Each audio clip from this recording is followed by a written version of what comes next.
A big part of trigonometry is based on angle measures and the unit circle.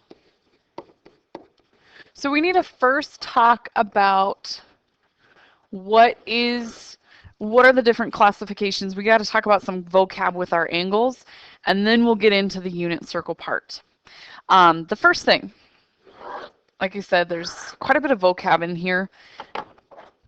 We have an angle in standard position. Standard position is when your angle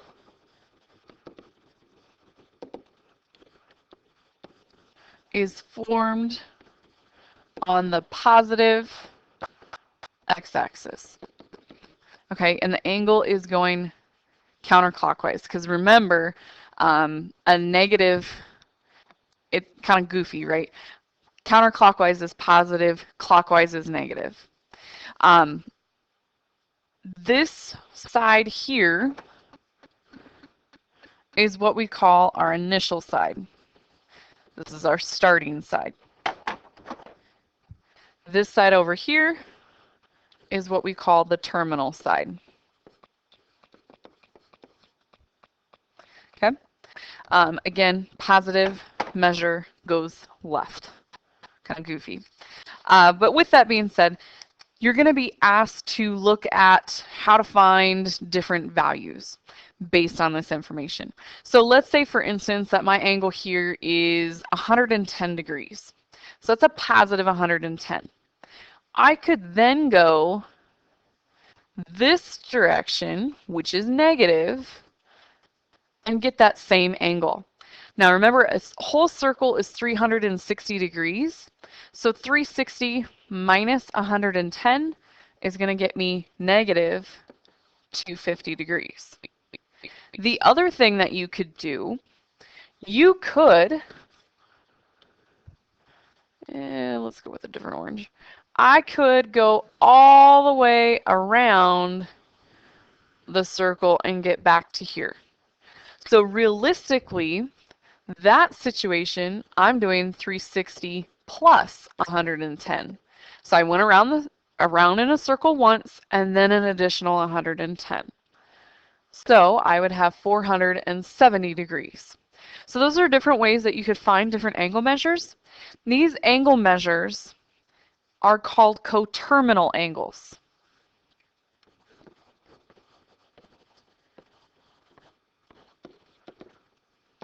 So they're angles that have same measure, positive or negative or plus 360, or however many 360s you need.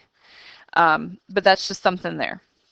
Okay, now there's also another vocab term that we need to talk about, and that is what we call a reference angle. Again, pictures are great for this situation. So I've got my axis here. We're going to go here.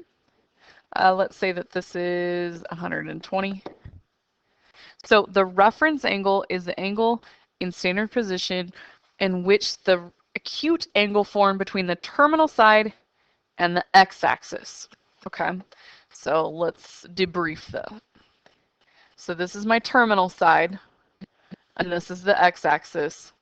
This right here is our reference angle.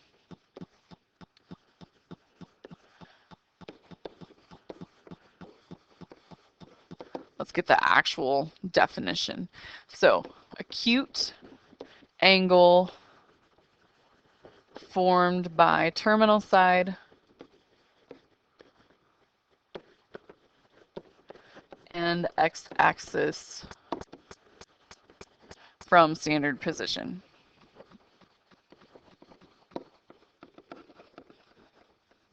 Okay.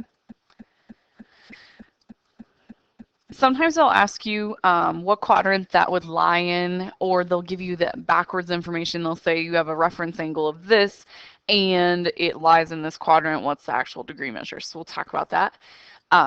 But this reference angle here, if we're looking at it, this reference angle would be 60 degrees in quadrant 2. Just as a refresher, your quadrants 1, 2, 3, and 4.